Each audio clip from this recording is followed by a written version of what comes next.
During a trip on the road, the millionaire froze when he heard the truck driver's radio code. It was his daughter's childhood nickname, the one who disappeared 26 years ago. The Arizona sun beat down mercilessly on the cracked asphalt of Highway 40, creating those shimmering heat waves that made everything look like a mirage. Richard Callahan gripped the steering wheel of his black Escalade tighter than necessary, his knuckles white against the leather. At 68, he should have been sitting in some boardroom making million-dollar deals, not chasing ghosts across the desert like some kind of madman. But that's exactly what he was doing. Again, the manila folder on the passenger seat contained the latest lead, a grainy photograph of a young woman at a truck stop in Flagstaff, someone who might have resembled his Abigail. The private investigator had called it promising, but Richard had heard that word so many times it had lost all meaning. 26 years of promising leads that led absolutely nowhere. His phone buzzed. Margaret Chen, his assistant, probably wondering where the hell he'd disappeared to this time. He ignored it. The board of Callahan Communications could run itself for a few days. It had been doing exactly that, while he chased shadows across half the country. The CB radio crackled to life, filling the SUV with the rough voices of long-haul truckers sharing road conditions and weather reports. Richard had installed the radio 3 years ago, another tool in his increasingly desperate arsenal. Truckers saw everything, knew everyone. If his butterfly was out there, they'd be the ones to spot her. 26 years. The number hit him like it always did, a sucker punch to the gut that never got easier. Abigail would be 31 now, a grown woman with a life he knew nothing about.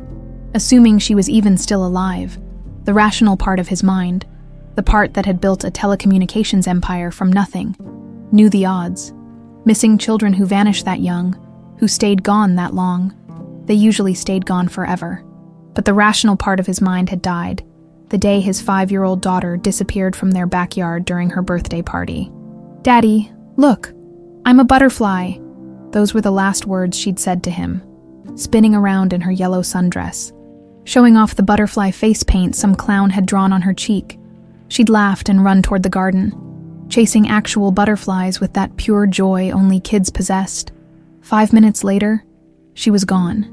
The investigation had been a nightmare of incompetent local cops, false leads, and a media circus that painted him as either a grieving father or a suspicious husband.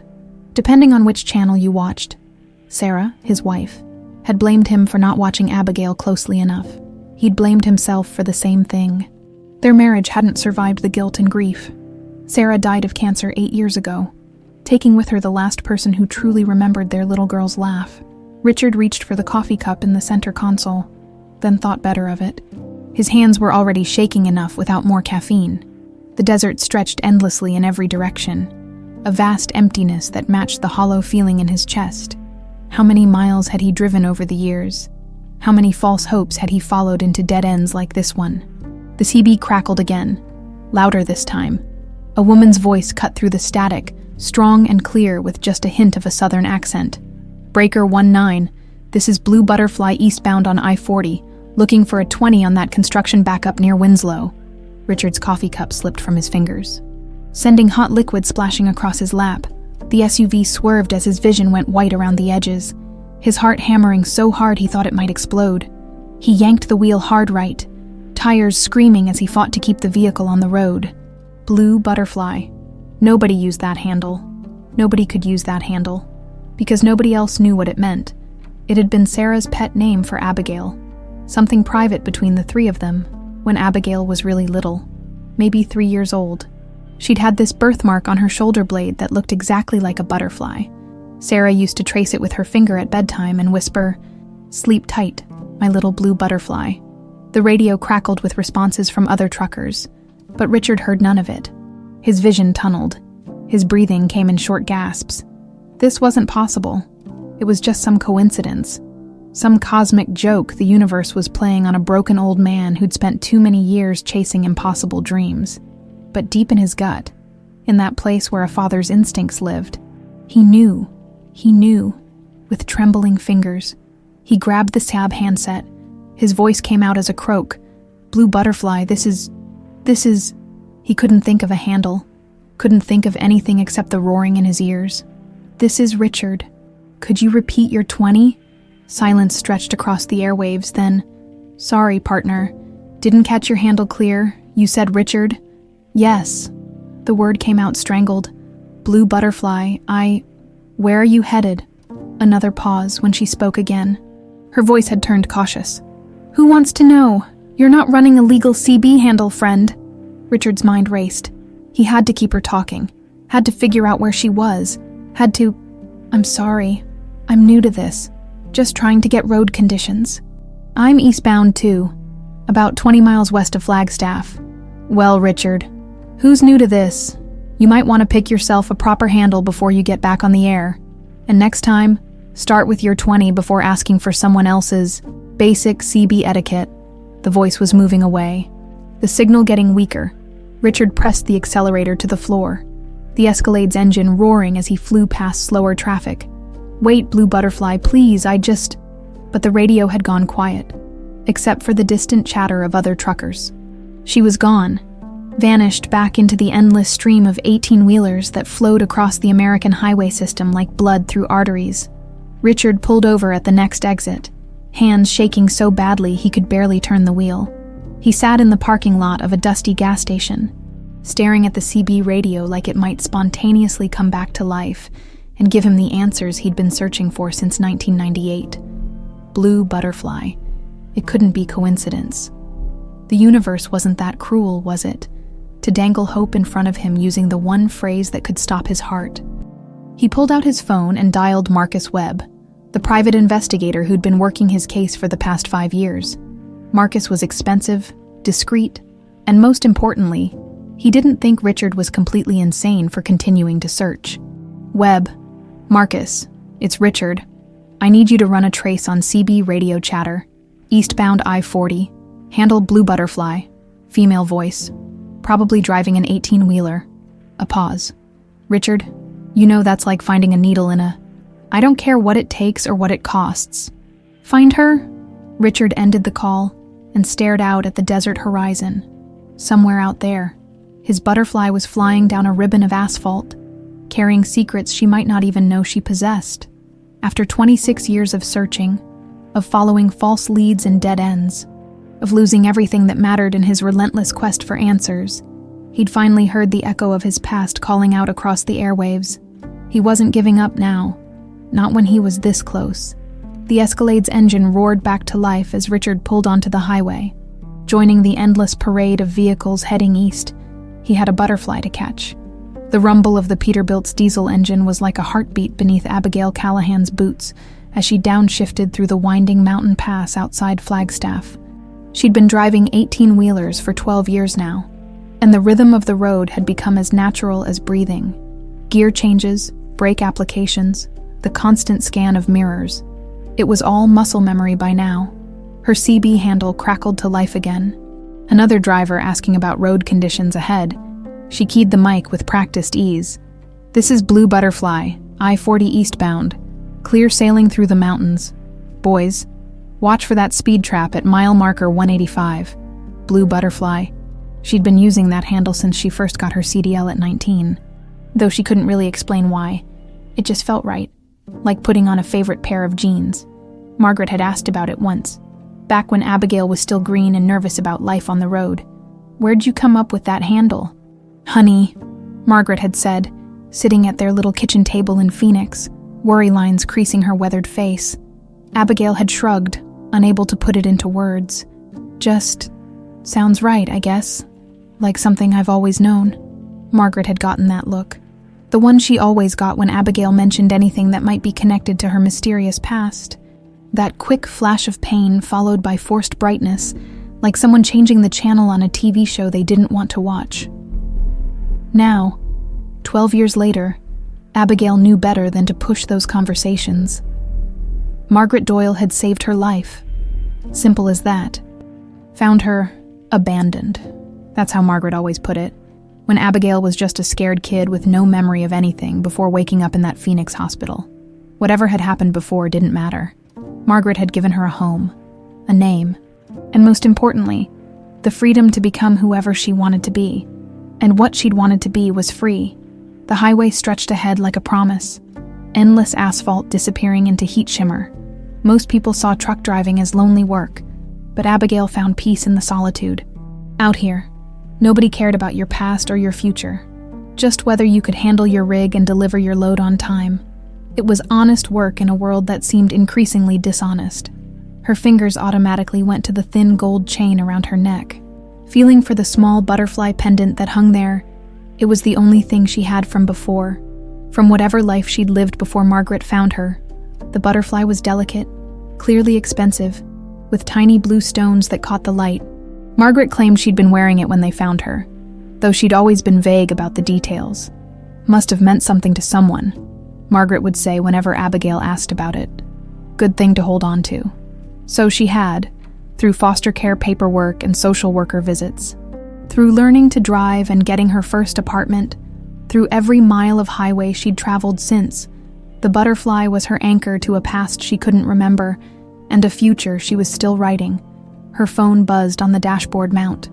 Margaret's number flashed on the screen, and Abigail felt the familiar twist of worry in her stomach.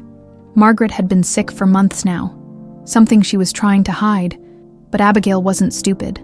The weight loss, the fatigue, the way she'd been acting like she was running out of time to say things that needed saying. "Hey, Margaret, how you feeling today?" "Oh, you know me, honey, tough as old leather." Margaret's voice sounded thin through the phone speaker, but she was trying to keep it light. "Where are you at now?" "Just cleared Flagstaff, heading toward Albuquerque. Should be there by evening if traffic cooperates." Abigail checked her mirrors, smoothly passing a slower truck. "You taking your medication like you're supposed to?" "Yes, Mama Hen. I'm taking my pills." A pause. "Abigail, honey, when you get back, we need to talk. There are some things I should have told you a long time ago." The twist in Abigail's stomach tightened. "What kind of things?" "Not over the phone, just be careful out there, okay? More careful than usual." "I'm always careful." "Margaret, you know that." "I know, but..." Margaret's voice trailed off. "There might be people looking for you, people from before." Abigail's hands tightened on the steering wheel. "Before? What do you mean, before? I thought you said there wasn't anyone, that I was abandoned." "I'll explain everything when you get home. I promise, just, if anyone approaches you, anyone asking questions about your past or where you came from, you call me immediately. Don't trust anyone, Abigail. Not until we talk." The line went dead, leaving Abigail staring at the phone in confusion and growing alarm. In 26 years, Margaret had never talked like this. Whatever secrets she'd been keeping, they were apparently bigger than Abigail had imagined. She tried calling back, but Margaret didn't answer.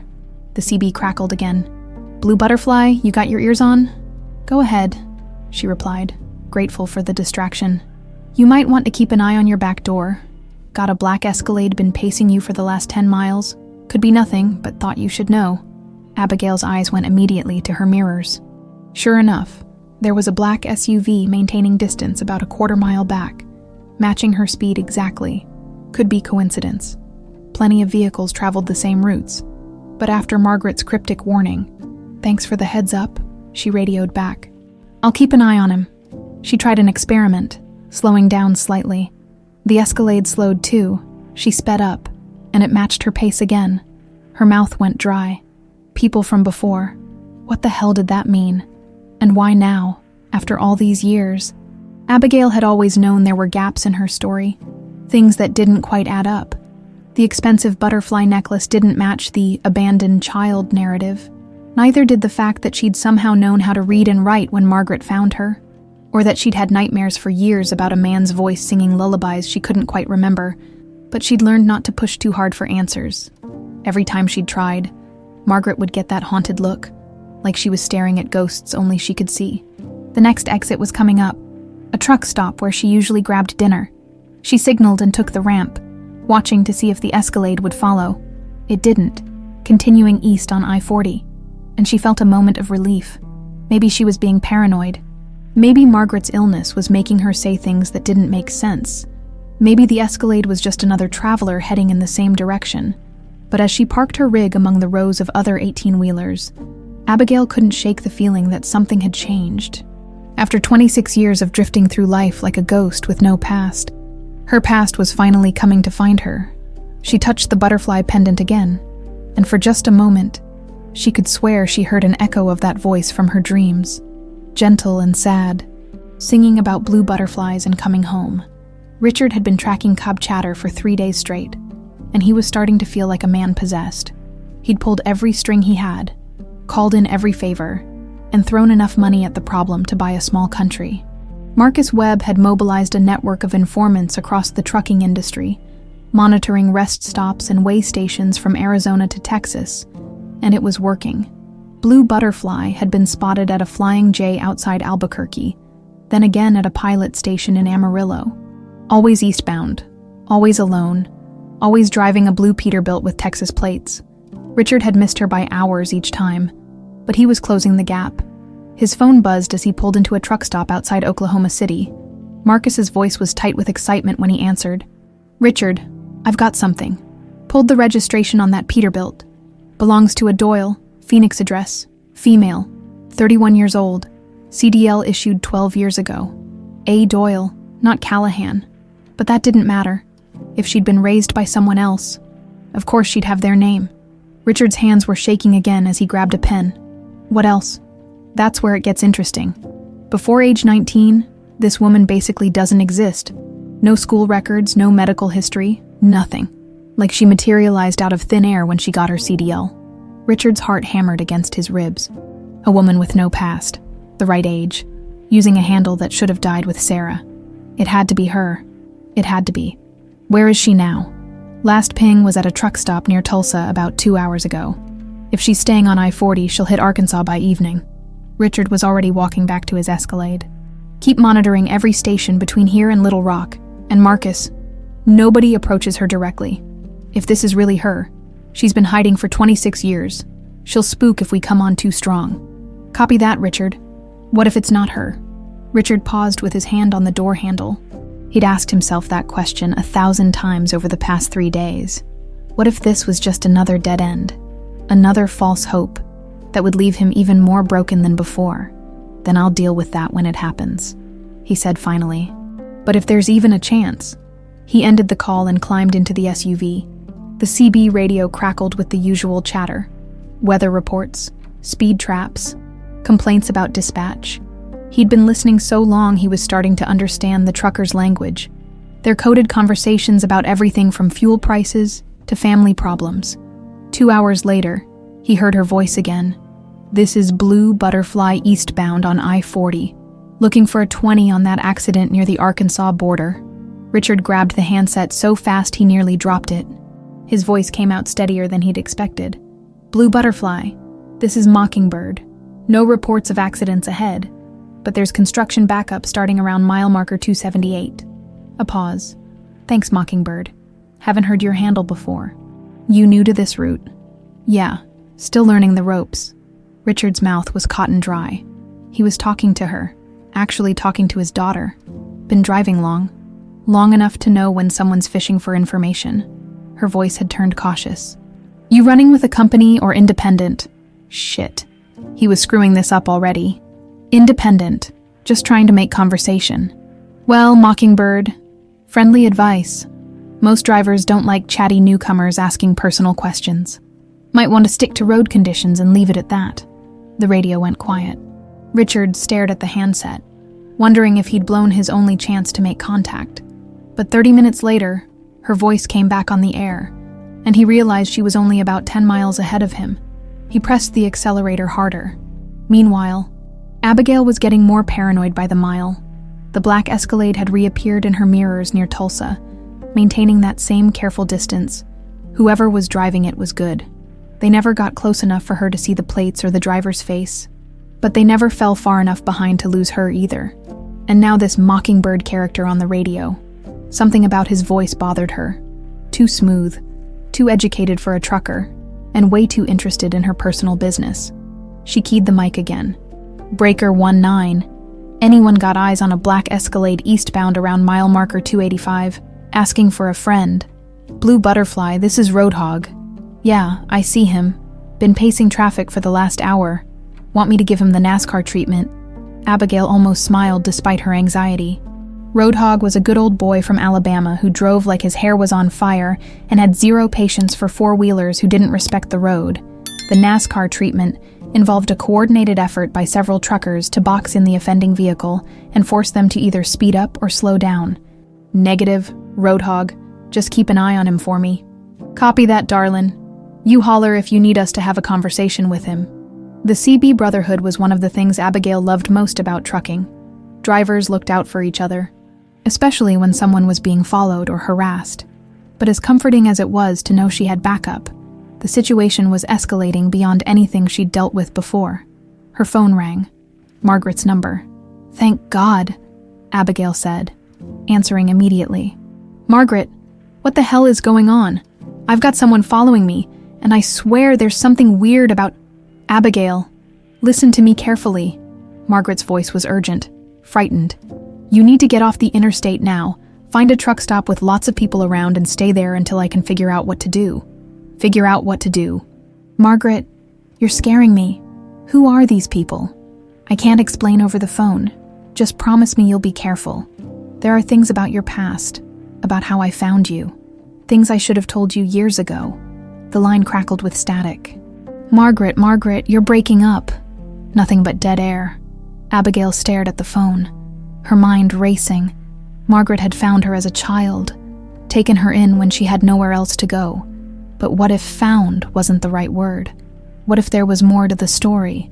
The next exit was coming up.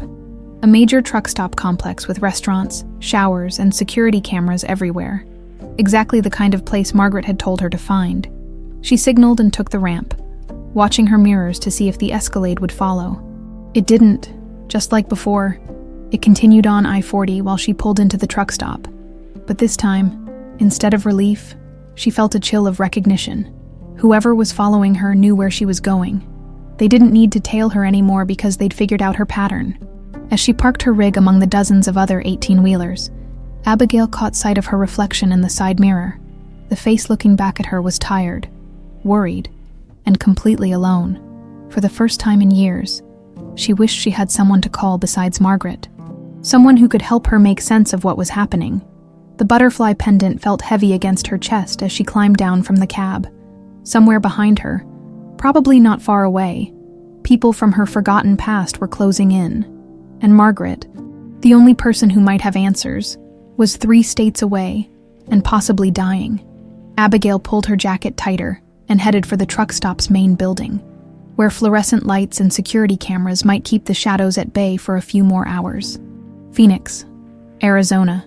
26 years ago, Thomas Doyle had never considered himself a bad man. Sure, he'd done some questionable things over the years. A little embezzlement here, some insurance fraud there, but nothing that really hurt anybody, at least. That's what he told himself, as he sat in the parking lot of Chuck E.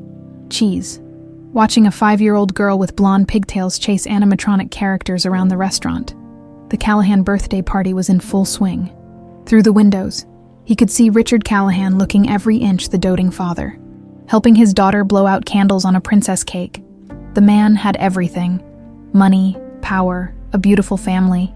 He probably didn't even realize how lucky he was. Thomas's phone buzzed. A text from Victor Hale. "Is it done?" "Not yet," Thomas typed back, his palms sweating despite the Arizona heat. The plan was simple in theory. Grab the kid during the chaos of the party, keep her somewhere safe for a few days while Victor negotiated the ransom, then return her unharmed once the $50 million was transferred. Easy money, and nobody gets seriously hurt. Except Thomas was having second thoughts. The little girl, Abigail, kept laughing at something her father was saying. That pure, innocent laugh that kids had before the world taught them to be afraid. She was wearing a yellow sundress with butterflies on it, and someone had painted a butterfly on her cheek in bright blue face paint. His phone buzzed again. Victor, getting impatient. Clocks ticking. Stick to the plan. Thomas knew he didn't have a choice. He owed Victor more money than he could pay back in 3 lifetimes. And Victor wasn't the forgiving type. This job would clear his debt and set him up for life. All he had to do was grab one spoiled rich kid for a few days. He watched as Abigail ran toward the garden area behind the restaurant, chasing real butterflies now. Her parents were distracted, talking to other adults. The moment was perfect. Thomas got out of his van and walked casually toward the garden. The little girl was alone, giggling as she tried to catch a monarch butterfly that kept dancing just out of her reach. "Hi there," he said softly. "Pretty butterfly, isn't it?" She looked up at him with those big blue eyes, her father's eyes, and smiled. "It's so pretty. I want to catch it, but Daddy says butterflies need to be free." "Your daddy sounds like a smart man." "Hey, I saw an even prettier butterfly around the corner. Want to see it?" She hesitated for just a moment. That natural caution kids are supposed to have around strangers. But Thomas had a kind face, and he was wearing a Chuck E. Cheese t-shirt he'd bought specifically for this job. "Okay," she said, taking his outstretched hand. It was that easy. One trusting moment, and Thomas Doyle destroyed the Callahan family forever. Present day, Phoenix Margaret Doyle sat in her kitchen, staring at the cell phone on the table like it was a loaded gun. She'd just hung up on Abigail, and the fear in her voice was killing her. 26 years of protecting that girl, and now it was all falling apart. The shoebox on the counter contained everything. The medical records from the hospital where Thomas had brought Abigail after the botched kidnapping, the newspaper clippings about the search, and the cassette recorder that held Thomas's confession from his deathbed.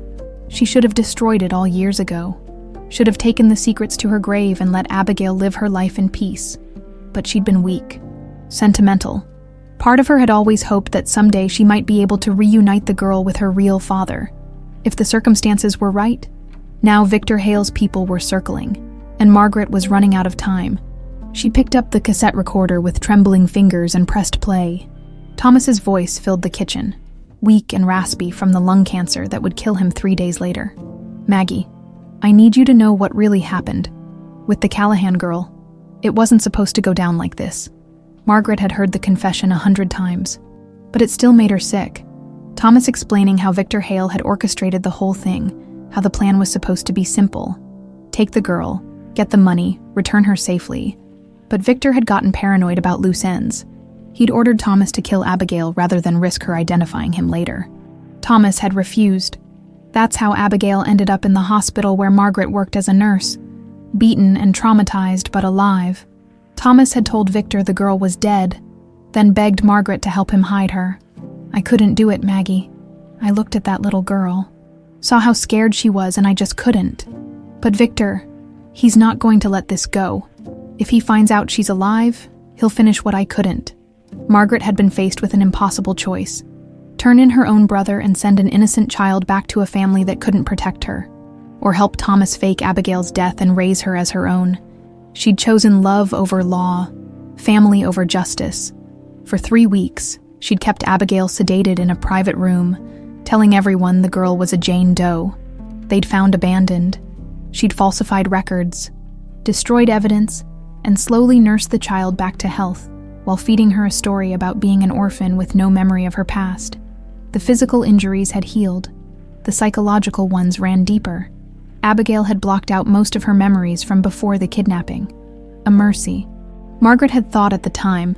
The girl remembered fragments, pieces of songs and faces in dreams, but nothing concrete enough to piece together her real identity, except for the butterfly pendant.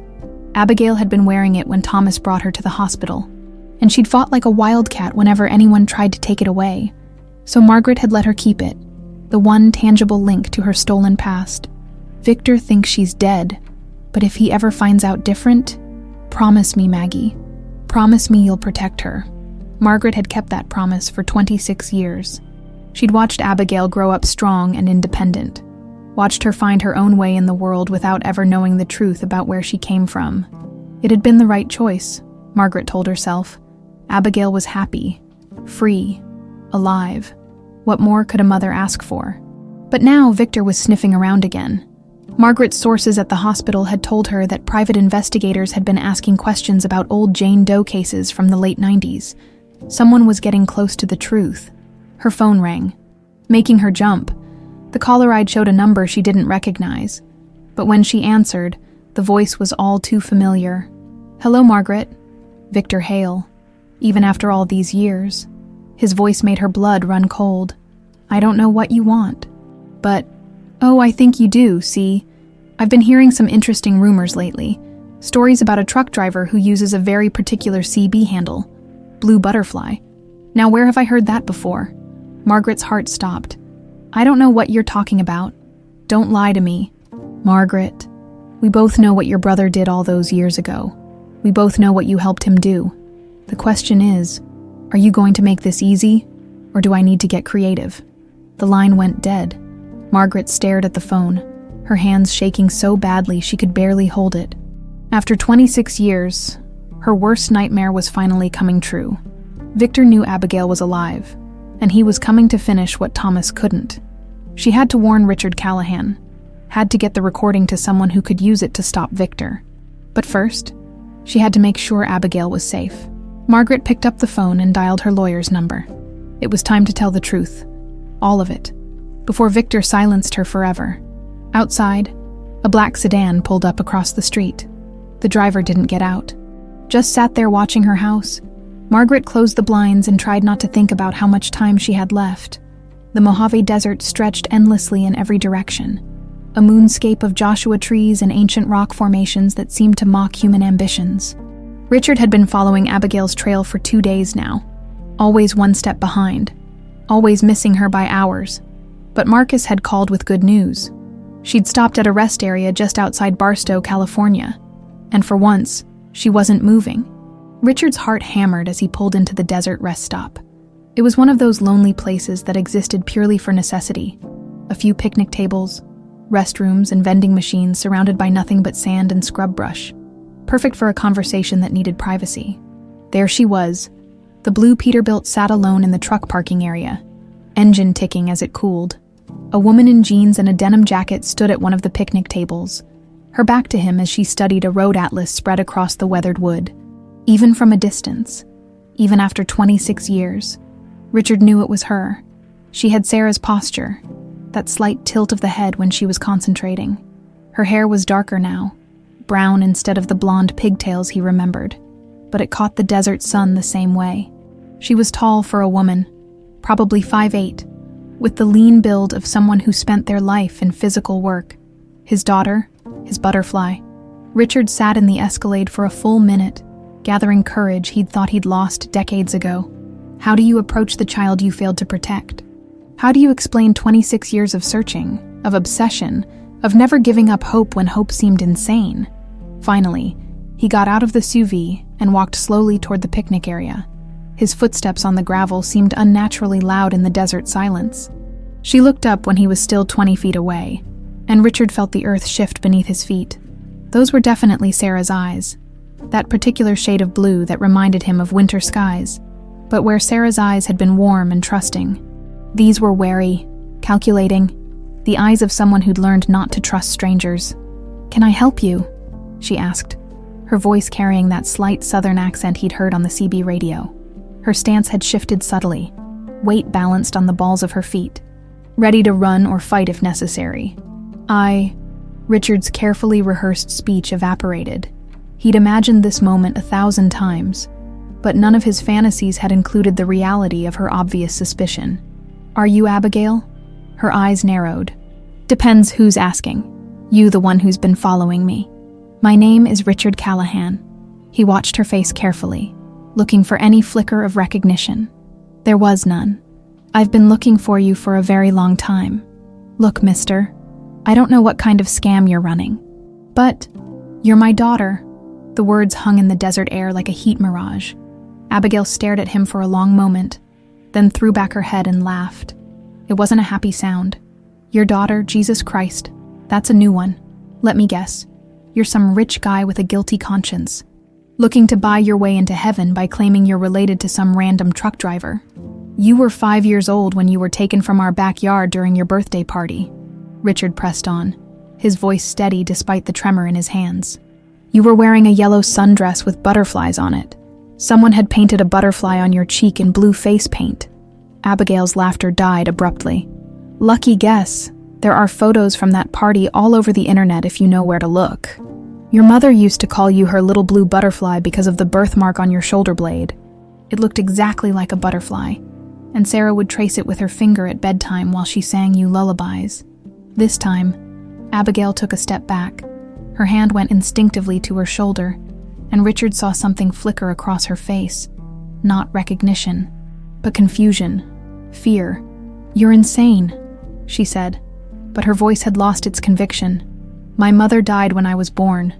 I was raised by Margaret Doyle, and she found me abandoned in Phoenix when I was just a kid."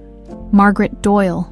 Richard pulled out his phone and showed her a photograph Marcus had found. Thomas Doyle's obituary from 1999. Thomas Doyle was her brother. He worked for my company 26 years ago before he kidnapped you on orders from my business partner. Abigail glanced at the photo, and Richard saw her face go pale. "This is bullshit. This is some elaborate con game, and I'm not buying it. Look at me," Richard said quietly. "Really look at me. Look at my eyes." Despite herself, she did. Richard watched as confusion replaced anger, saw her taking in the shape of his face, the color of his eyes, the way he held his shoulders. Genetics were funny things. They survived trauma, amnesia, even deliberate obscuration. "No," she whispered. "No, this isn't. Margaret would have told me. If I was some missing kid, she would have. Would she? If she was protecting you from the people who tried to kill you the first time." Abigail's legs seemed to give out. She sat down hard on the picnic table bench, staring at him with those blue eyes that were so much like Sarah's. It physically hurt to look at them. "You're lying," she said, but her voice was barely audible now. "You have to be lying." Richard sat down across from her, moving slowly like he was approaching a wounded animal. "The birthmark. You still have it, don't you?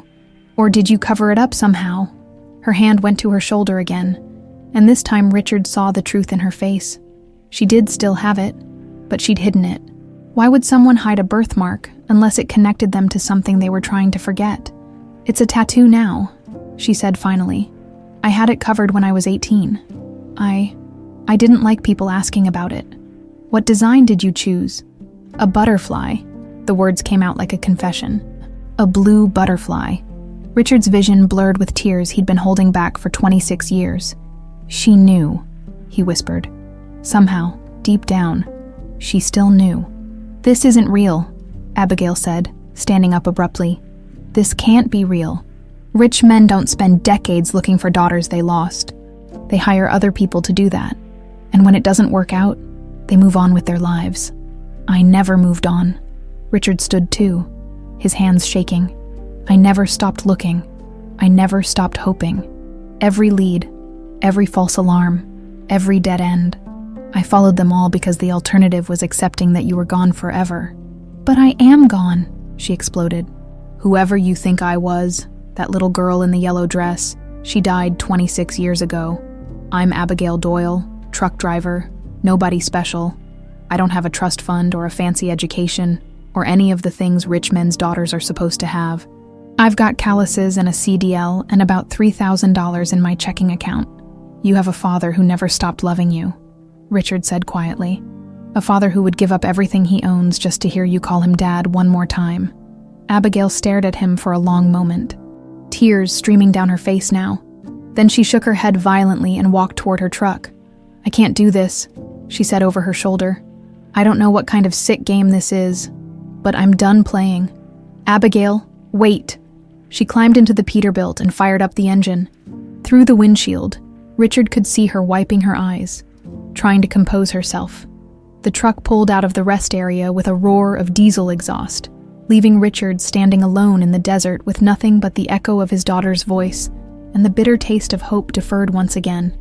But this time was different. This time, he'd seen the recognition in her eyes.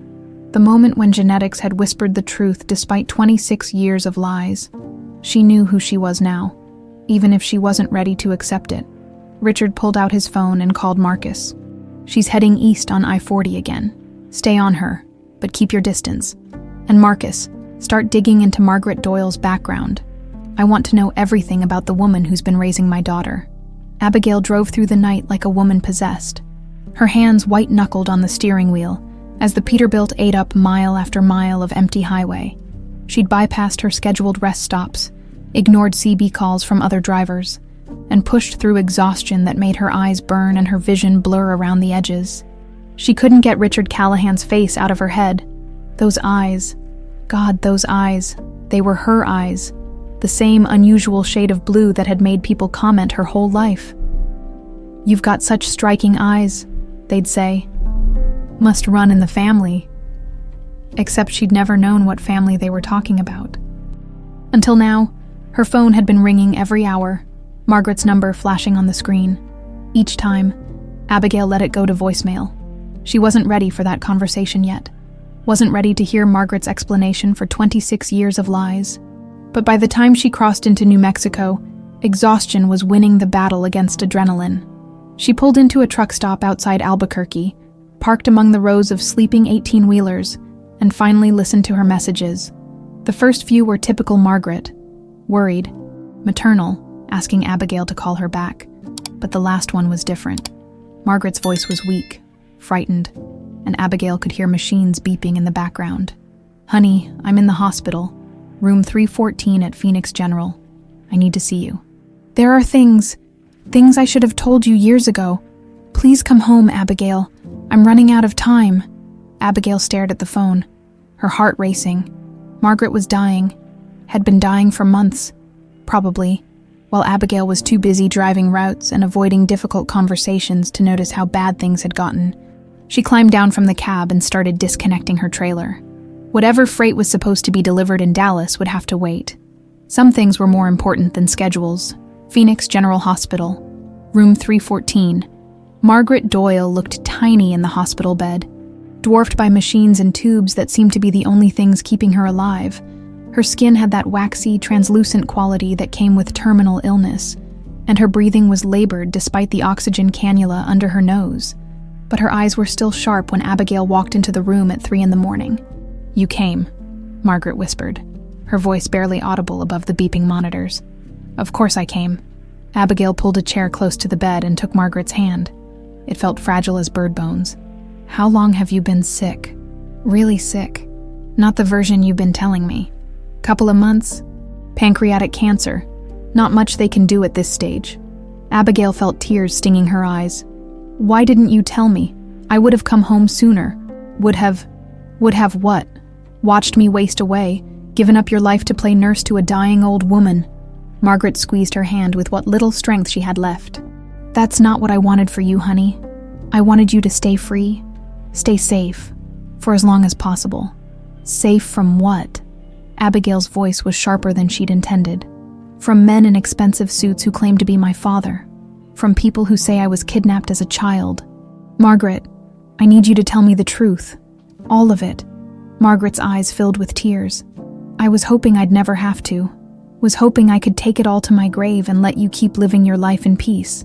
Well, that's not an option anymore. Someone found me, Margaret. Someone who knew things about my past that nobody should know. He said his name was Richard Callahan. And he said," Abigail's voice broke. "He said I was his daughter." Margaret closed her eyes, and for a moment, Abigail thought she'd fallen asleep. Then she spoke. So quietly Abigail had to lean in to hear her. "He's telling the truth." The words hit Abigail like a physical blow, even though she'd been expecting them, even though part of her had known the moment she looked into Richard Callahan's eyes. Hearing it confirmed was devastating. "Tell me," she whispered. "Tell me everything." Margaret was quiet for so long that Abigail thought she might have changed her mind. Then she began to speak, her voice gaining strength as she unburdened herself of 26 years of secrets. "Your real name is Abigail Callahan. You were born in San Diego to Richard and Sarah Callahan on March 15, 1993. You were kidnapped from your backyard during your 5th birthday party by my brother Thomas." The words came out in a rush, like Margaret was afraid she'd lose her nerve if she stopped. Abigail sat frozen, listening to the story of her stolen life unfold. Thomas owed money to bad people, dangerous people. Victor Hale, Richard's business partner, offered him a way out. Kidnap the Callahan girl, hold her for ransom, split the $50 million payout. It was supposed to be simple. Take you for a few days, get the money, return you safely. But something went wrong, Abigail said numbly. Victor got paranoid, started worrying about loose ends, about you being able to identify Thomas later, so he changed the plan. Margaret's voice turned bitter. He told Thomas to kill you. Abigail's stomach lurched. But Thomas didn't. No, He brought you to the hospital where I worked, beaten up and traumatized, but alive, told Victor you were dead, then begged me to help him hide you. Margaret's tears were flowing freely now. He was my baby brother, Abigail, for all his faults, all his mistakes. He couldn't bring himself to murder a child, so he asked me to make you disappear. And you did. I falsified records, destroyed evidence, made it look like you were a Jane Doe we'd found abandoned. You were so traumatized you'd blocked out most of your memories anyway. It seemed like a mercy at the time. I told myself I was protecting you, giving you a chance at a normal life. Abigail felt numb, disconnected from her own body. What about my real parents? They must have been looking for me. Richard never stopped looking, never stopped hoping, Sarah. Margaret's voice broke. Sarah blamed Richard for not protecting you. Their marriage didn't survive the grief. She died of cancer 8 years ago. Still believing you were dead. The butterfly pendant felt heavy around Abigail's neck. This necklace, it's really mine. You were wearing it when Thomas brought you to me. Fought like a wildcat when anyone tried to take it away. It was the only thing connecting you to your real family. So I let you keep it. Jesus Christ, Margaret. Abigail stood up abruptly, pacing to the window. The Phoenix skyline glittered in the pre-dawn darkness, but she barely saw it. 26 years I've been living a lie. You've been living a life, Margaret said firmly. A good life. You're strong, independent, capable. You've made something of yourself without needing anyone's money or influence. That's not a lie, honey. That's who you really are. But it's built on a foundation of lies. Abigail spun around to face her. My whole identity, everything I thought I knew about myself, it's all fake. Your character isn't fake. Your heart isn't fake. The woman you've become. That's real, Abigail. That's yours. No matter what name you were born with. Abigail sank back into the chair, exhausted by the emotional whiplash. Victor Hale, is he still alive? Margaret nodded grimly. Very much so, and very dangerous. He thinks you died 26 years ago. But if he finds out you're alive, he'll finish what Thomas couldn't. There's something else. Margaret reached into the bedside drawer with trembling hands and pulled out an old cassette recorder. Thomas confessed everything before he died. The whole plan, Victor's involvement, everything. I've been keeping this as insurance in case Victor ever came after me. Abigail took the recorder with hands that weren't quite steady. Why are you giving this to me now? Because Victor's people have been sniffing around. Someone's been asking questions about old Jane Doe cases from the late 90s. It's only a matter of time before they connect the dots. Margaret gripped Abigail's hand desperately. You need to contact Richard. Give him the recording. He's the only one with enough resources to protect you from Victor. I can't trust him, Abigail said automatically. I don't know him. He's your father, Margaret said simply. And he's been searching for you for 26 years. If that doesn't prove he loves you, nothing will. The machines around Margaret's bed started beeping more urgently. Her breathing had become more labored, and her grip on Abigail's hand was weakening. Margaret, I'm tired, honey. So tired. Margaret's eyes were starting to close. I'm sorry. For all of it, I thought I was protecting you. But maybe I just stole your real life away. Don't say that, Abigail whispered, squeezing her hand. You saved my life. You gave me love when I had nothing. You're my mother, Margaret. Biology doesn't change that.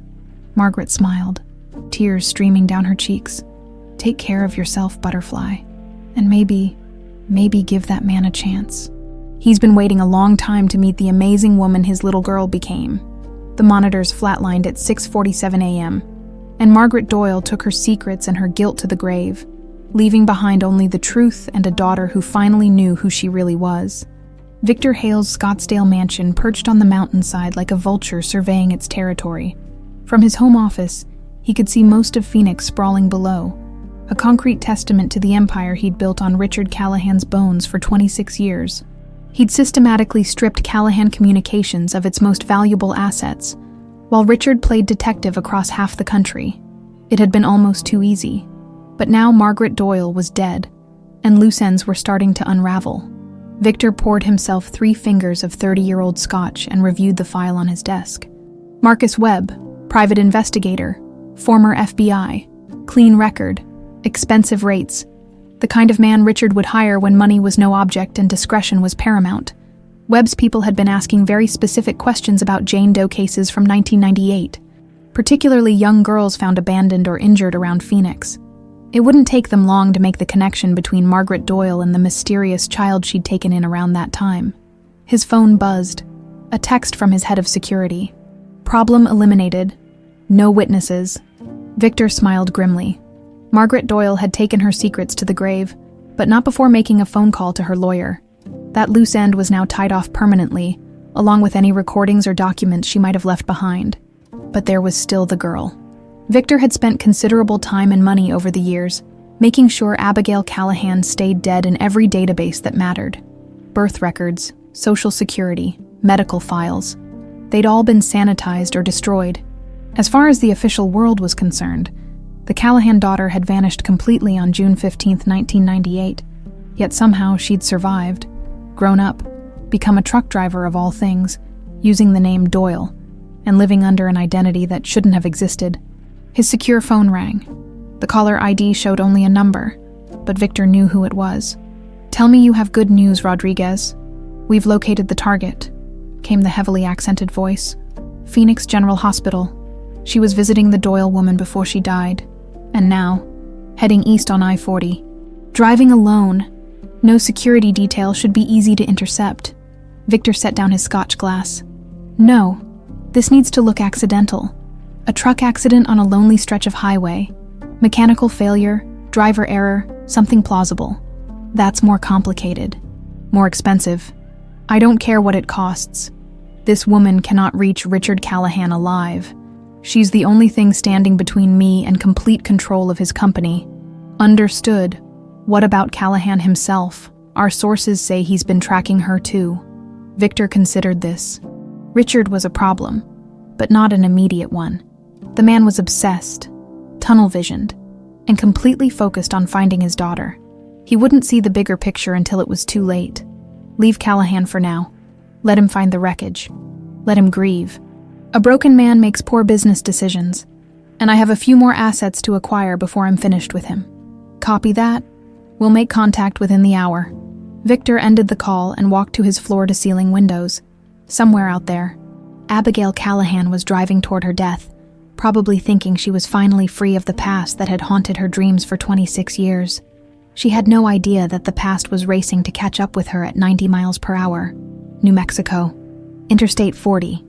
Abigail had been driving for 6 hours straight, fueled by grief, anger, and the strongest truck stop coffee money could buy.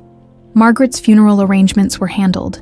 She'd had everything planned out in advance, right down to the flowers and the obituary. Even in death, the woman had been trying to protect Abigail from difficult decisions. The cassette recorder sat on the passenger seat like a loaded gun. Abigail had played it twice, forcing herself to listen to Thomas Doyle's deathbed confession in his own words. The story was worse than Margaret had told her. More violent, more calculated, more thoroughly evil than she'd imagined. But it was also evidence, proof that Victor Hale had orchestrated her kidnapping and ordered her murder, proof that Richard Callahan was exactly who he claimed to be. Her keeb crackled to life. Blue butterfly. "You got your ears on." She recognized the voice. Roadhog, the Alabama driver who'd offered to run interference with the black Escalade a few days ago. That felt like a lifetime ago now. "Go ahead, Roadhog. Darlin', you might want to check your back door again. Got a couple of vehicles been pacing you for the last 50 miles? Different ones than before?" Abigail's blood went cold. She checked her mirrors and saw them immediately. A black pickup truck and a dark sedan, maintaining perfect formation about a quarter-mile behind her. Professional surveillance, the kind that didn't bother trying to stay hidden because they didn't plan on leaving witnesses. "How long have they been there?" she asked, her voice steadier than she felt. "Picked them up outside Albuquerque, thought you should know." "Thanks, Roadhog. I owe you a beer. Just stay safe, honey. Something doesn't feel right about this." Abigail's mind raced. Margaret had warned her that Victor would come after her if he found out she was alive. Apparently, he'd found out. She grabbed her phone and scrolled through her contacts until she found the number Richard Callahan had given her at the rest stop. She'd saved it without thinking, some subconscious part of her already accepting that he might be telling the truth. The phone rang once before he answered. "Abigail, I'm in trouble," she said without preamble. "Margaret's dead, and there are people following me. Professional people. Where are you?" "I-40 eastbound, about 30 miles west of Santa Rosa. 2 vehicles. Been tailing me for an hour." She checked her mirrors again. The pickup was starting to close the distance. "I think they're making their move. Get off the highway. Find someplace public. Lots of witnesses. There's nothing out here but desert and..." The pickup truck suddenly accelerated, pulling into the left lane alongside her trailer. Through the passenger window, she could see the barrel of a rifle. Jesus Christ. "They've got guns." The first shot took out her passenger side mirror, sending glass exploding across the cab. Abigail yanked the wheel hard right, using the 18-wheeler's momentum to force the pickup onto the shoulder. "Abigail, what's happening?" "They're shooting at me." She downshifted, engine braking as hard as she dared. The pickup had recovered and was coming up on her left again. This time, she saw the muzzle flash before she heard the gunshot. Her rear trailer tire exploded in a shower of rubber. The Peterbilt started to jackknife. 50,000 pounds of truck and trailer fighting her for control.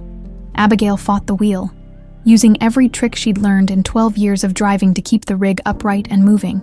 "There's an exit ahead." Richard's voice came through the phone speaker. "Mile marker 277. Can you make it?"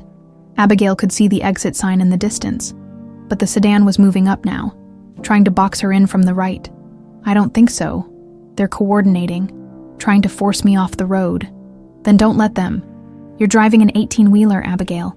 You outweigh both those vehicles combined. Use that." She understood immediately when the sedan moved up to block her path to the exit ramp. Abigail didn't brake or swerve. Instead, she aimed the Peterbilt's massive front bumper directly at the sedan's rear quarter panel and floored the accelerator. The impact was tremendous. The sedan spun out of control, rolled twice, and came to rest upside down in the median. The pickup truck had fallen back, apparently having second thoughts about engaging an 18-wheeler in close combat. Abigail took the exit at 40 miles per hour, tires screaming as she fought to keep the damaged rig under control. The truck stop at the bottom of the ramp looked like an oasis. Bright lights, people, security cameras, everything her pursuers would want to avoid. She brought the Peterbilt to a shuddering stop near the main building, hands shaking so badly she could barely turn off the ignition. Other truckers were already coming over to check on her, drawn by the obvious damage to her trailer and the sound of her dramatic arrival. "Abigail," Richard's voice through the phone. "Are you okay?" "I'm alive." She looked back toward the highway, where emergency vehicles were already converging on the scene of the sedan's crash. "For now. Where exactly are you?" "Truck stop at exit 277, but Richard, they're not going to give up. Whoever sent them. Victor Hale. I know. I've been investigating him since Margaret Doyle called my lawyer this morning." Abigail blinked in surprise. "Margaret called your lawyer. Right before she died. She wanted to make sure you had protection. Wanted to make sure the truth finally came out." Richard's voice was gentle despite the circumstances. "She loved you, Abigail. Everything she did to keep you safe." Tears stung Abigail's eyes. "I have something that belongs to you. A recording. Evidence that proves what really happened 26 years ago. Then we need to get you somewhere safe before Victor tries again. I'm about 2 hours behind you, and I'm bringing help." "What kind of help?" "The kind that carries badges in federal jurisdiction. Victor Hale's about to learn that some games have consequences." For the first time since Margaret's death, Abigail felt a flicker of hope. Maybe she wasn't alone in this after all. Maybe the man who claimed to be her father really was everything he seemed to be. And maybe, just maybe, they could finally make Victor Hale pay for what he'd done to their family. Richard's Escalade roared through the New Mexico desert like a missile with a mission. Federal agents in the trailing vehicles struggling to keep pace. Agent Sarah Martinez of the FBI sat in the passenger seat, occasionally gripping the door handle when Richard took curves at speeds that definitely weren't recommended for luxury SUVs. "Mr. Callahan, we'll get there faster if we arrive in one piece," she said dryly, watching the speedometer hover around 90.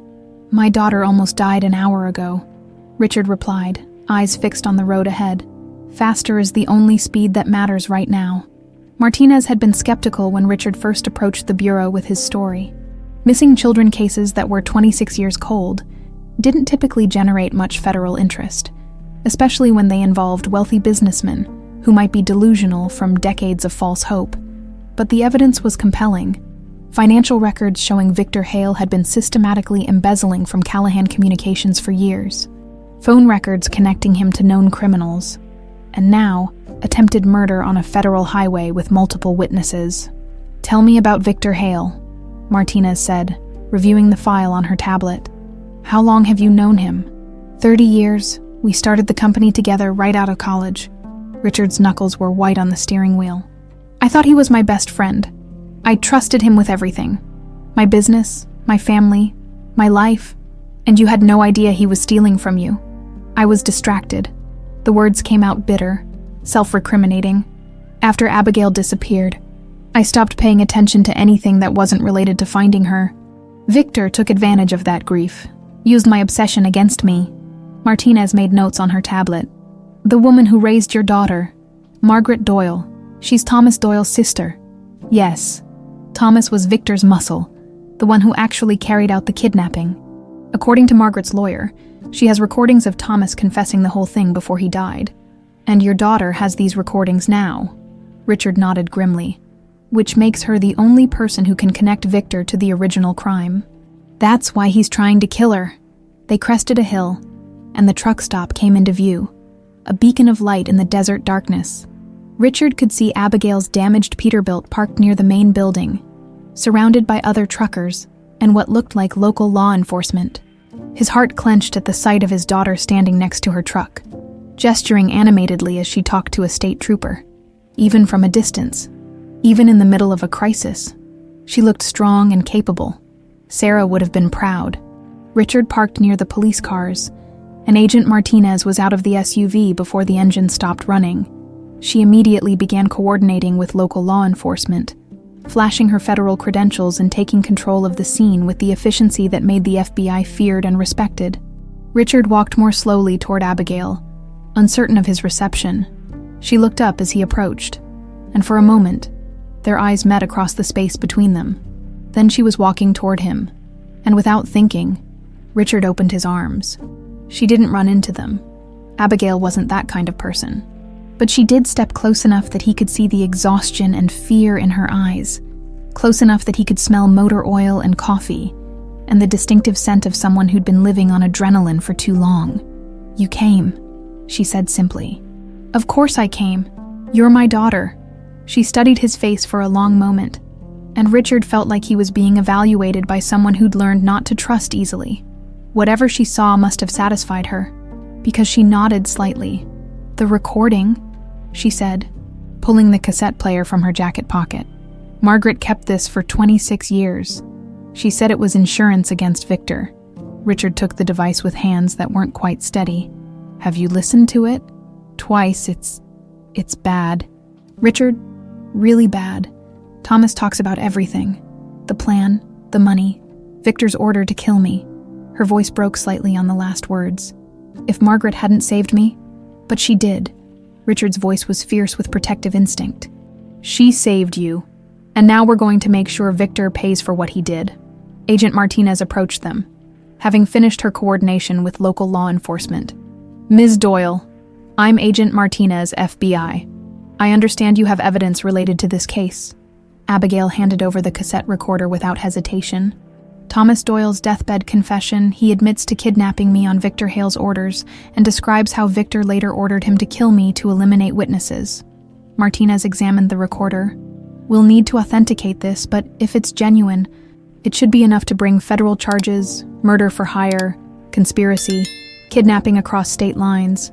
Victor Hale is looking at life in prison. If you can catch him," Abigail said. "He's had 26 years to build his organization, buy protection, cover his tracks. He's not going to go quietly.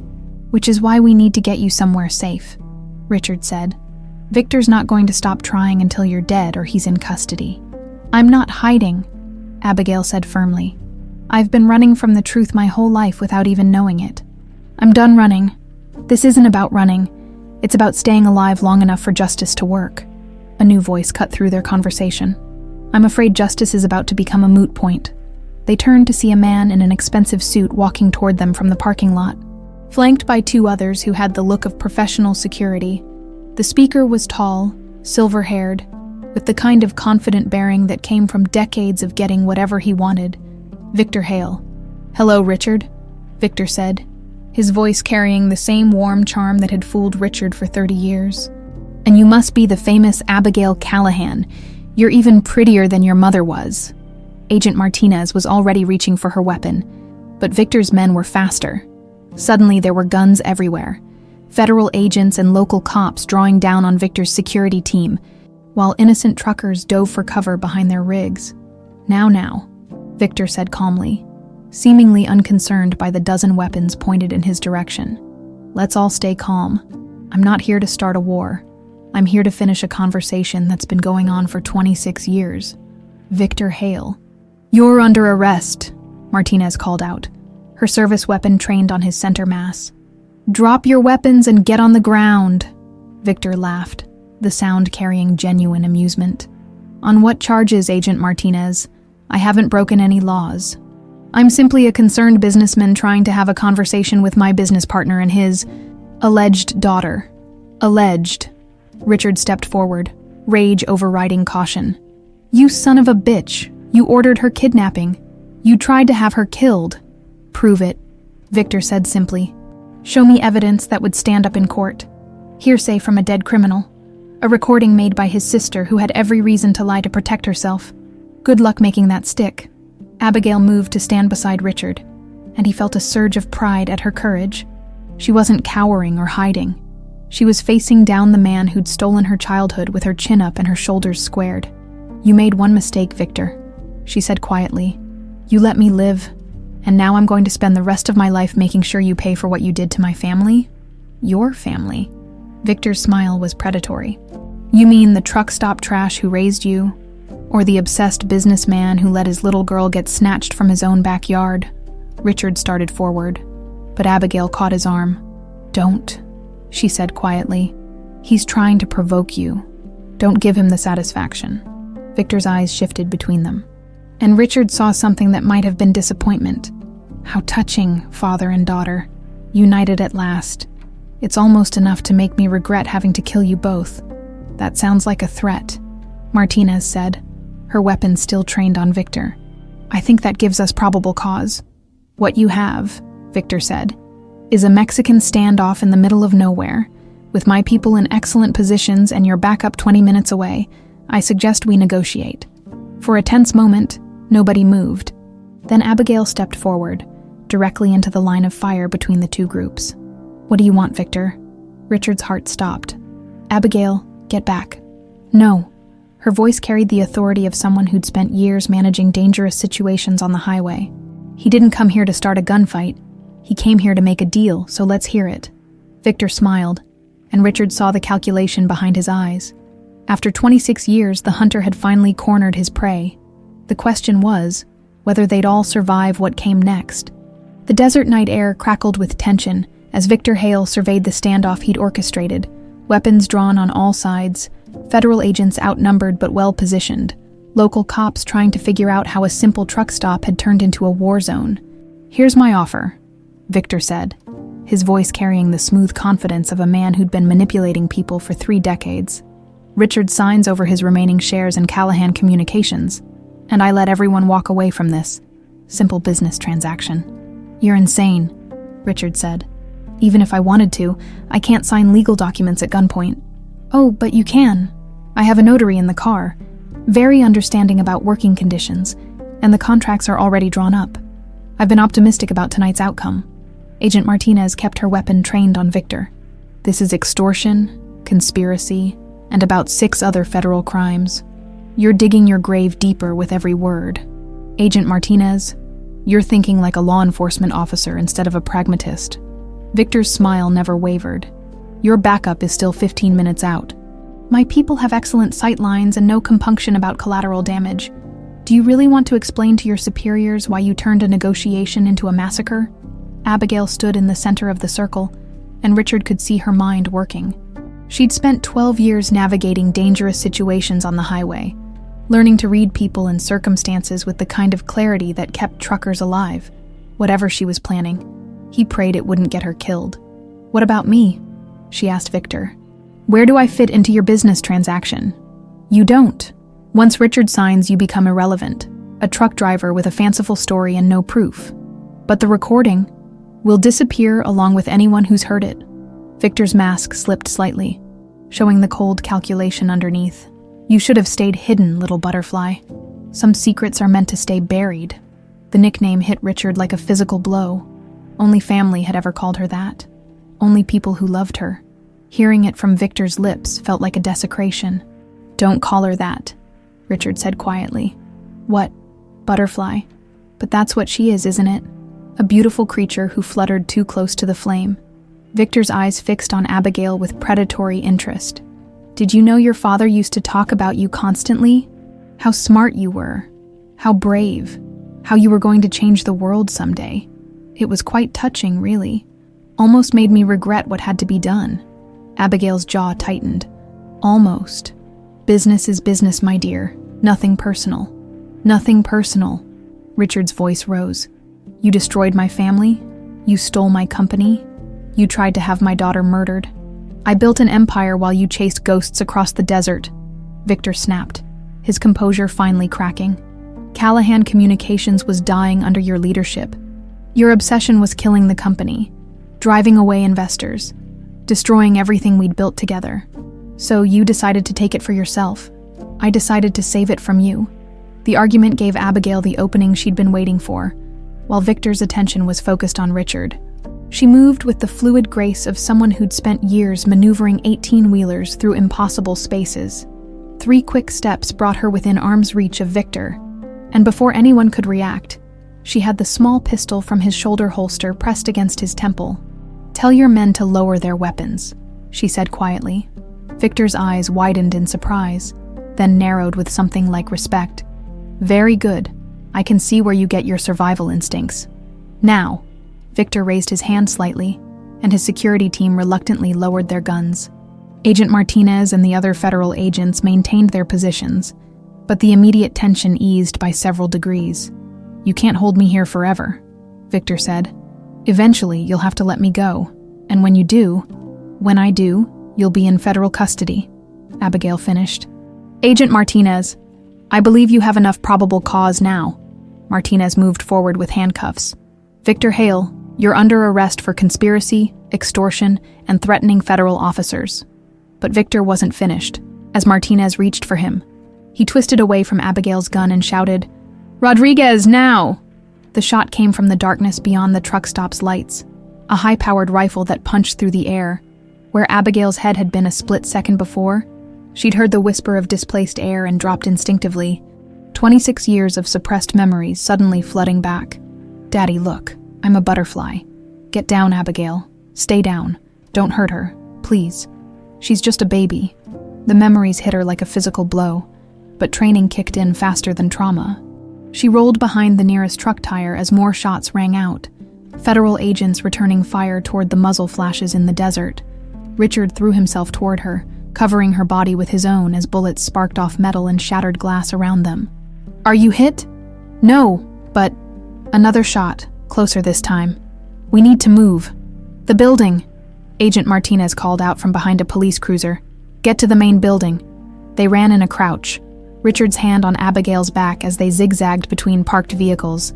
Behind them, the gun battle intensified as more of Victor's people emerged from concealment around the truck stop's perimeter. "How many?" Abigail gasped as they reached the relative safety of the building's concrete walls. "Too many," Martinez replied grimly, reloading her weapon. "They had this planned from the beginning. We walked into a trap." Through the windows, they could see muzzle flashes in the darkness as federal agents engaged targets they couldn't clearly see. The truckers had taken shelter wherever they could find it, and Richard prayed none of the innocent bystanders would be caught in the crossfire. "There," Abigail pointed toward the desert. "Southeast corner, about 200 yards. That's where the sniper is." "How can you tell?" "Muzzle flash pattern. He's firing from an elevated position. Probably the top of that ridge." She was thinking like a trucker again. reading terrain and angles with the same instinct that helped her navigate mountain passes and construction zones.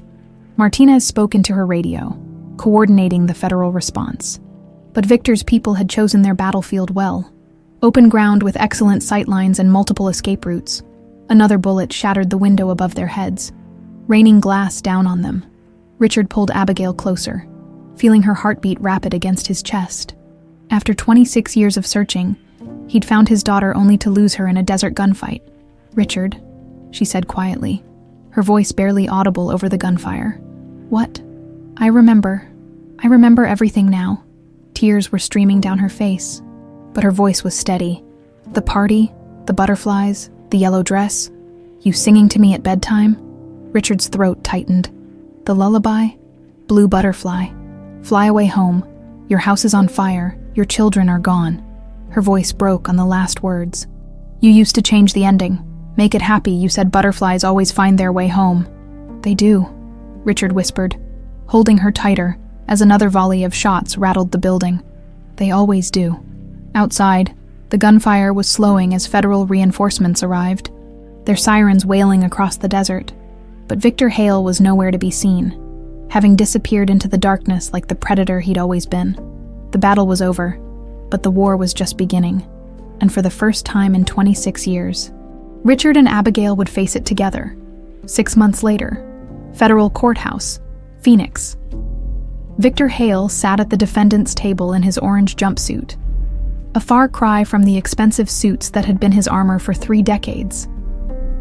The federal prosecutor was reading the charges for the 3rd time, but Victor's attention was fixed on the gallery behind him, where Richard and Abigail sat side by side in the front row. Thomas Doyle's confession had been authenticated, corroborated by financial records and testimony from 3 of Victor's former associates who'd cut deals to avoid life sentences. The case was airtight, the verdict inevitable. On the charge of conspiracy to commit kidnapping, how do you find guilty? On the charge of conspiracy to commit murder, guilty. Judge Patricia Henderson's voice cut through the courtroom like a blade. "Mr. Hale, you have been found guilty on all counts. The court sentences you to life in federal prison without the possibility of parole." Victor turned in his chair, his eyes meeting Richard's across the courtroom. Even in defeat, there was no remorse in his expression, only the cold calculation of a predator who'd finally been caged. As the bailiffs led him away, Victor's voice carried clearly through the courtroom. "It should have been mine, Richard. All of it." Richard felt Abigail's hand slip into his, warm and strong and real. "It's over," she said quietly. "Yeah," he replied, not taking his eyes off the door where Victor had disappeared. "It's over." 3 months later, Callahan Communications Headquarters, San Diego. The boardroom that had once been Victor's domain now served a very different purpose. Instead of quarterly profit reports and acquisition strategies, the walls were covered with missing person flyers, case files, and a large map of the United States dotted with colored pins. Richard stood at the head of the long conference table, addressing a room full of private investigators, former FBI agents, and social workers. Behind him, a projection screen showed the logo of the Blue Butterfly Foundation, a simple blue butterfly with wings that seemed to shimmer with hope. "Ladies and gentlemen, in the 6 months since we launched the foundation, we've successfully reunited 47 families," Richard announced. 47 children who came home, 47 families who got their happy endings. Applause filled the room, but Richard raised his hand for quiet. "But we're just getting started. There are thousands of missing children out there, thousands of families still searching, still hoping. We have the resources, the technology, and most importantly, the determination to find them." The door at the back of the room opened, and Abigail walked in wearing her usual jeans and work boots, a stark contrast to the suits and professional attire of everyone else in the room. She'd been on the road for 2 weeks, following up on a lead in Montana, and Richard felt his heart lift at the sight of her. "Sorry I'm late," she said, taking a seat at the table. "Traffic was murder coming through LA." Dr. Sarah Chen, the foundation's clinical director, leaned forward. "How did the Morrison case go?" Abigail's face lit up with a smile that reminded Richard so much of her mother it took his breath away. 8-year-old Jessica Morrison is going home to her parents tomorrow. Turns out she's been living with her grandmother in Billings for the past 2 years. completely unaware that her parents had been looking for her. More applause, and Richard felt the familiar surge of satisfaction that came with each successful reunion. This was what he'd been meant to do with his wealth and influence. Not build telecommunications empires or play corporate power games, but bring families back together. "What's next on your route?" Dr. Chen asked. "Got a possible lead on the Patterson boy in Nevada. Then I'm heading up to Seattle to follow up on that Jane Doe case from 2015. Abigail pulled out her phone and showed them a map marked with pins and routes. "Should be back in San Diego by the end of the month." Richard studied his daughter's face, noting the exhaustion lines around her eyes. She'd been pushing herself hard for months, taking every case personally, driving herself to the edge of burnout in her determination to help other families find what she'd lost for 26 years. After the meeting ended and the room had cleared, Richard approached her. "You look tired." "I'm fine," she said automatically, then caught his expression. "Okay, I'm exhausted. But Richard, you should have seen Mr. Morrison's face when I told him we'd found Jessica. It was like watching someone come back to life." "I know that feeling," Richard said quietly. Abigail studied him for a moment, then nodded. "Yeah, I guess you do." She pulled out a leather portfolio and handed it to him. "The Patterson case file. I want to take this one personally." Richard flipped through the documents. Another missing child. Another family torn apart by circumstances beyond their control.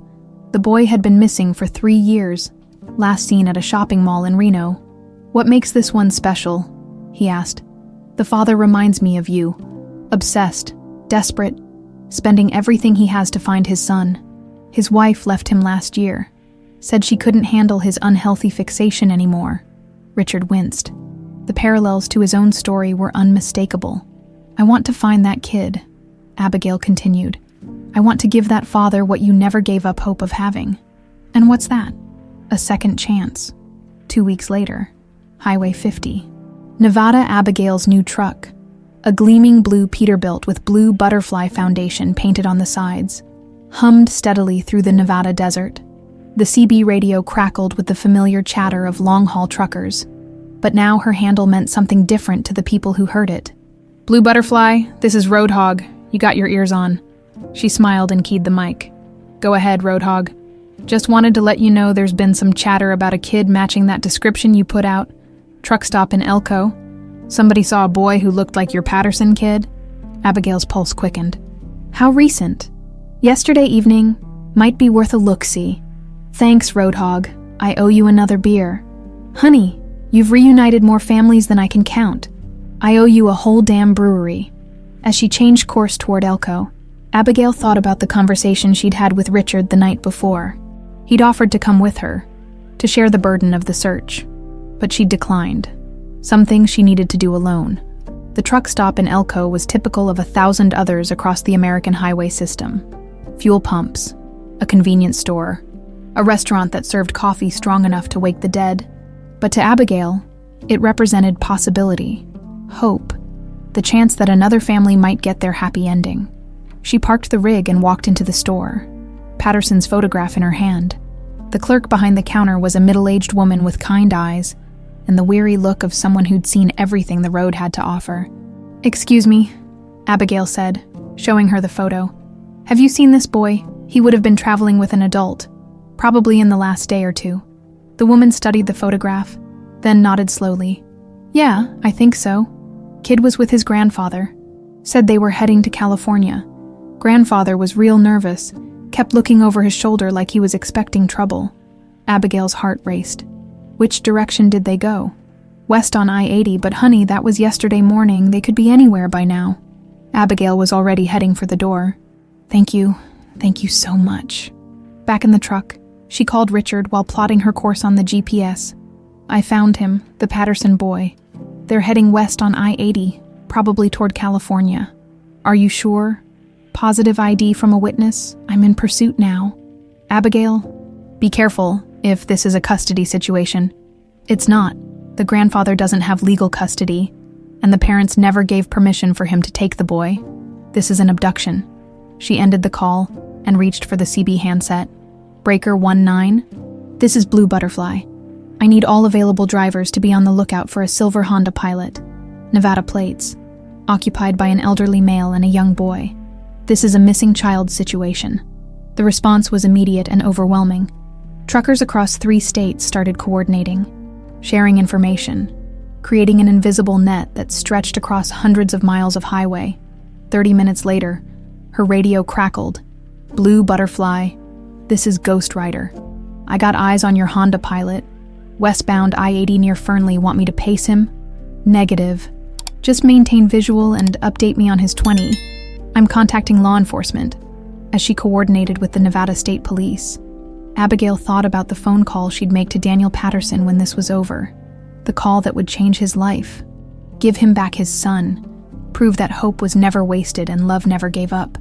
She thought about Richard, who'd spent 26 years making calls like that, following leads like this, never knowing that his butterfly was flying her own route through life, carrying her own secrets and dreams.